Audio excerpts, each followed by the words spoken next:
Hello दोस्तों, ए plus academy फिर से आपका स्वागत है। मैं हूं धीरज वैष्णव और आज आपके सामने लेकर आया हूं लास्ट टॉपिक यानी दर्पण और लेंस के बारे में।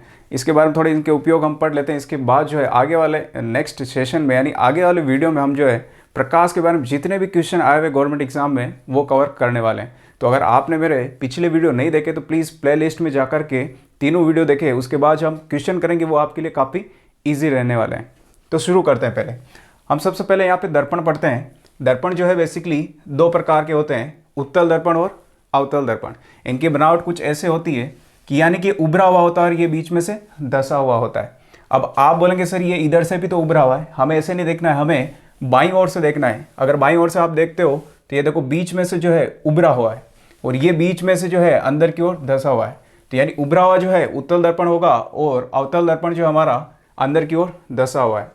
तो मैंने लिखा रखा है, इनमें दोनों में अंतर लिखा रखा है। इसके बाद जो है यह किरणों को अपसारित करता है। अपसारित का मतलब होता है फैलाना। ये कंडीशन याद रखें आप, क्योंकि बच्चे जो ऑफलाइन बैच में मैं देखता हूँ बच्चों को ये दोनों अपसारित और अभिसारित याद नहीं रहता है। तो अपसारित का मतलब होता है फैलाना और अभिसारित का मतलब होता है इकट्ठा करना। अगर इसमें देखें ये किरणों को अपसारित करता है यानी फैला देता है। अगर यहाँ से किरणें आ रही है, मान लीजिए मुख्य अक्ष इसे बोलते हैं, मुख्य अक्ष के समांतर यानी इसके बराबर ऐसे किरणें आ रही प्रकाश की, तो ये इनको जो है इस प्रकार से फैला देगा। और भी अगर किरणें होगी तो इनको भी ऐसे फैलाएगा। ठीक है, इसीलिए इसका नाम जो हमने यहाँ पे अपसारित रखा है। और इसके बाद अवतल दर्पण की अगर बात करें तो अवतल दर्पण जो होता है किरणों को अभिसारित करता है। अभिसारित मैंने अभी बताया कि इकट्ठा करना। अगर मुख्य अक्ष के समांतर ऐसे किरणें आ रही है, ये प्रकाश किरणें ये मुख्य अक्ष के समांतर, तीर का निशान मतलब इधर, और ये कुछ एक पॉइंट पे ऐसे एक बिंदु पे मिलेगी जिसे हम फोकस कहते हैं। ये इस बिंदु पे मिल जाती है ऐसे परावर्तन के बाद। तो ये देखो किरणों को इकट्ठा कर रहा है, ये फैला रहा है और ये इकट्ठा कर रहा है। तो यानी कि जो अवतल दर्पण होता है वो प्रकाश की किरणों को अभिसारित करता है यानी इकट्ठा करता है। अब इनके उपयोग पढ़ते हैं। अक्सर एग्जाम में जो है इनके उपयोग ही ज़्यादा इंपॉर्टेंट है कि उपयोग के बारे में आता है। तो ऐसा पूछा जाता है कि वाहनों के साइड दर्पण जो होते हैं, साइड यानी कि जो हम रेस वाला जो हमारे साथ होता है उसके ठीक ऊपर मोटरसाइकिल में और कार के जस्ट बगल में जो पीछे की ओर हमें देखने के लिए यूज़ करते हैं, उसके अंदर हम यूज़ करते हैं हमारे उत्तल दर्पण को। यानी कि कोई वाहन पीछे वाहन देखना है हमें गाड़ी से तो हम उत्तल दर्पण का यूज़ करेंगे। क्यों? क्योंकि उत्तल दर्पण ही जो होता है यह किसी भी बड़े यानी कि अगर ये मान लीजिए आपके उत्तल दर्पण है और इसके अंदर अगर कोई बड़ा जो बिंब है यानी मान लीजिए कोई बड़ी ट्रक है तो इसका जो यानी कि प्रतिबिंब अंदर की ओर आभासी बनाएगा। आभासी का मतलब होता है कि जो वास्तविक नहीं होता है। तो कांच के अंदर जो ट्रक दिखती है वो वास्तविक नहीं होती, आभासी हमें प्रतीत होती है। तो यानी कि ये छोटा प्रतिबिंब बनाता है। यानी बिंब बड़ा है, ट्रक बड़ी है, हमें छोटी दिख रही है। तो कांच में बेसिकली यही तो होता है। तो इसीलिए इसको रटे नहीं, इसको अच्छे से समझे पहले। तो इसीलिए जो है कांच के साइड कांच में यानी कि वाहनों के जो है उत्तल दर्पण यूज़ किया जाता है। और हेड लाइट यानी कि जो आगे वाली जो लाइट होती है इस लाइट के अंदर जो हम अवतल दर्पण का उपयोग करते हैं। अब अवतल दर्पण का उपयोग हम इसलिए करते हैं क्योंकि ये क्या करेगा, सेम कंसेप्ट ये वाला लगने वाला है। अगर आप यहाँ पे अवतल दर्पण लेते हैं और इसके यहाँ पे फोकस पर अगर आपने बल्ब रखा हुआ है तो ये बल्ब से क्या होगा, प्रकाश की किरणें चारों ओर फैलेगी अगर चलेगा तो। अब चारों ओर मान लीजिए हमने इस प्रकार से फैला दी इसमें। अब ये फैलने के बाद टकराने के बाद जो है ये मुख्य अक्ष के समांतर आ जाती है। बस आपको सिर्फ इतना याद रखना है। अगर आपको डिटेल पढ़ना है तो मेरे 11th-12th के जो है कुछ यूनिट मैं शुरू करने वाला हूँ। तो आपको अगर डीपली इसमें पढ़ना है आगे और तो वो वाले सेशन जरूर अटेम्प्ट करना आप। ठीक है, बाकी आप सिर्फ इतना याद रखें कि अगर फोकस पर कोई वस्तु यानी कि यहाँ पर हम बल्ब रखते हैं तो ये कार से टकराने के बाद मुख्य अक्ष के समांतर आ जाता है। मान लीजिए यहाँ पर सड़क है, अब ये सड़क की ओर क्या हो रहा है, ये प्रकाश आगे की ओर फैल गया। तो हम खुद भी तो देखते हैं लाइट यानी कार हो चाहे मोटरसाइकिल हो, जब हम हेडलाइट चलाते हैं तो प्रकाश जो होता है पूरा जितना ही प्रकाश होता है रोड की तरफ यानी सीधा जाता है। तो बस यही हो रहा है। जो बल्ब होता है फोकस पर रखा जाता है, पीछे दर्पण होता है, जैसे ही प्रकाश फैलता है फैलने के बाद जो ये है आगे की ओर यानी कि मुख्य अक्ष के समांतर चला जाता है। ये जो बीच में जो आपको ये दिख रही है ये लाइन ये मुख्य अक्ष होती है। ठीक है, आई होप उम्मीद करता हूँ ये आपको दर्पण वाला समझ में आया होगा। इसको रटे बिल्कुल नहीं, अपने जो दैनिक जीवन में जो उदाहरण है उसे लेकर के देखें, उसके बाद जो है आपको लंबे समय तक याद रहेंगे।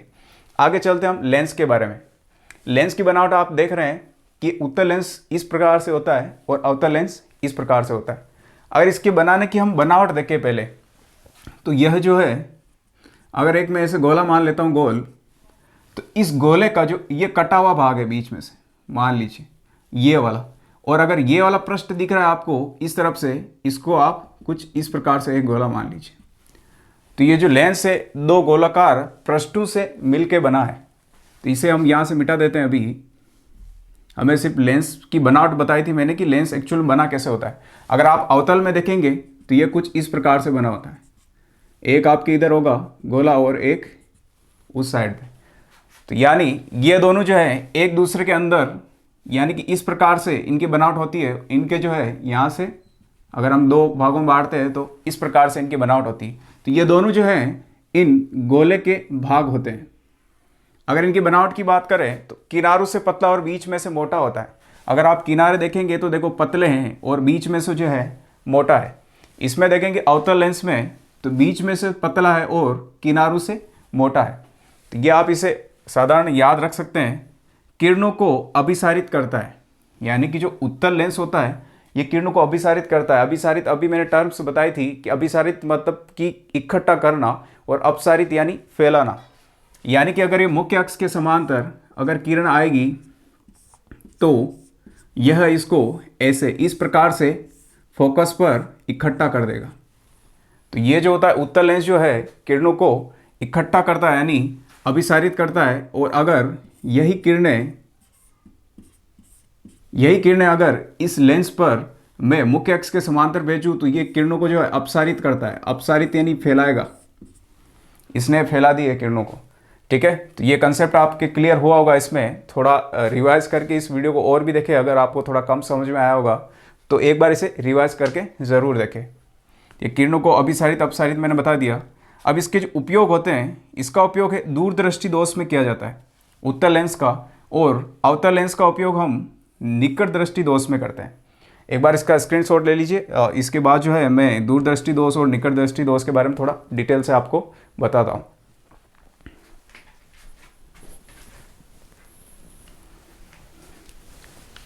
इसके बाद चलते हैं आगे।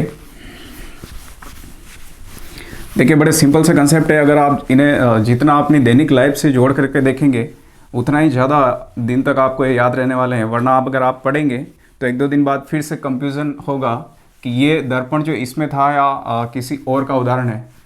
तो आप कुछ इस प्रकार से इसको ना पढ़े। जब पढ़ते हैं तो एक बार इसे अपने दैनिक लाइफ में जितने भी आपकी घटनाएं होती है उन घटनाओं में ज़रूर इनको जोड़ें, ताकि आपको ये जो है लंबे समय तक याद रहेंगे। इसके बाद चलते हैं हम दृष्टि दोष के बारे में बात कर लेते हैं कि हमारे जो है एक तो होता है दूरदृष्टि दोष, एक निकट दृष्टि दोष और एक होता है जरा दृष्टि दोष। अगर मैं निकट दृष्टि दोष की बात करूं तो इसके सिर्फ शब्द है, इस पे नहीं जाना है हमें। निकट दृष्टि दोष में निकट की वस्तु तो साफ दिखाई देती है, लेकिन दूर की वस्तु जो हमें अस्पष्ट दिखाई देती है। जस्ट उल्टा होता है। अगर मैं दूरदृष्टि की बात करूं तो दूरदृष्टि में जो दूर की वस्तु तो स्पष्ट दिखाई देगी, लेकिन पास वाली वस्तु हमें स्पष्ट दिखाई नहीं देगी। तो इसके बारे में एक बार हम पढ़ते हैं। सबसे पहले देखते हैं हम निकट दृष्टि दोष। अगर निकट दृष्टि दोष की अगर मैं बात करूं तो इसके अंदर ये मान लीजिए ये हमारी नेत्र है, यानी एक आँख है, और इस आँख में यह एक लेंस है। अब जब किसी वस्तु से जब किरणें इससे गुजरेगी तो ये किरणें अगर रेटिना पर यहाँ पर मिलती है तो इसका मतलब है कि वो बिंब हमें, प्रतिबिंब हमें स्पष्ट दिखाई देगा। यानी कि इसे हम बोलेंगे रेटिना। अगर रेटिना पे वस्तु का अगर यहाँ पे है जो प्रतिबिंब बन रहा है तो ये हमें स्पष्ट दिखाई देगा। लेकिन निकट दृष्टि दोष के अंदर क्या होता है कि यानी कि इस रेटिना से पहले ही, यानी इस लेंस के पास, ये हमारा आंखों का लेंस होता है, इस लेंस के पास ही यह प्रतिबिंब बन जाता है। इसीलिए जो हमें यह अस्पष्ट दिखाई देती है वस्तु। तो मैं यहाँ पे एक डायग्राम बना देता हूँ। इस डायग्राम में अगर आप देखेंगे ये हमारा रेटिना है, और इस रेटिना पे अगर वस्तु का बिंब यहाँ पे नहीं बनता है तो इसका मतलब मान लीजिए कि वो हमें धुंधली दिखाई देगी। तो मान लीजिए वस्तु जो है, प्रकाश की किरणें वस्तु से आ रही है और आने के बाद अगर यह यहाँ पर ही मिल जाती है, यानी रेटिना पर नहीं बनता है इसका प्रतिबिंब, तो मान लीजिए वस्तु जो आपको धुंधली दिखाई देगी, अस्पष्ट दिखाई देगी। तो इसीलिए जो इसका निकट दृष्टि दोष जो नाम दिया गया, इस लेंस से आपको समझना है कि लेंस के निकट ही यहाँ पे प्रतिबिंब बन जाता है, इसीलिए निकट दृष्टि दोष है, ना कि हमारे दिखने की वजह से इसका नाम रखा गया है। तो ये जरूर आप टर्म जो है आप ध्यान रखें इसमें। अब जो इसका निवारण करने के लिए, यानी कि इसका निवारण करने के लिए हम क्या करेंगे, हमें क्या करना होगा, अगर इस किरणों को जो है मैं थोड़ा और फैला दूं, तो थोड़ा और अगर फैलाऊंगा तो ये कहाँ पर, एक समय ऐसा आएगा कि ये रेटिना पर इसका प्रतिबिंब बनेगा। तो फैलाने वाला हमने जो है लेंस पढ़ा था, अगर आप पीछे वीडियो में अगर ध्यान से देखा होगा, तो जो किरणों को फैलाता है वो अवतल लेंस होता है। तो अवतल लेंस क्या करेगा, इन किरणों को थोड़ा फैलाएगा, और फैलाने के बाद जो अब ये किरणें क्या करता है, उत्तल लेंस की तरह ये काम करता है, हमारी आंखों का लेंस। तो ये जो है अब कुछ इस प्रकार से यहाँ पर ऐसे चला जाएगी, क्योंकि उत्तल लेंस हमें पता है, अवतल लेंस ये फैला रहा है, वापस फैलाने के बाद जब आंखों के लेंस पर ये जा रही है तो उत्तल लेंस की तरह काम कर रहा था, ये वापस क्या कर रहा है, इसको अभिसारित कर रहा है उत्तल लेंस, फिर से ये इधर मिलेगी तो ये यहाँ पर जा के मिल जाएगी। तो इस प्रकार से जो है निकट दृष्टि दोष के अंदर हम अवतल लेंस का उपयोग करते हैं, अवतल लेंस का उपयोग करते हैं। इसके बाद हम चलते हैं आगे हमारे दूरदृष्टि दोष पर। तो दूरदृष्टि दोष से समझ लीजिए आप इसमें कि जस्ट यहाँ से, यानी कि रेटिना से पहले नहीं बल्कि और दूर, यानी उसका प्रतिबिंब जो है रेटिना के पीछे की ओर बनेगा। तो अगर मैं यहाँ बात करूँ दूर या दीर्घ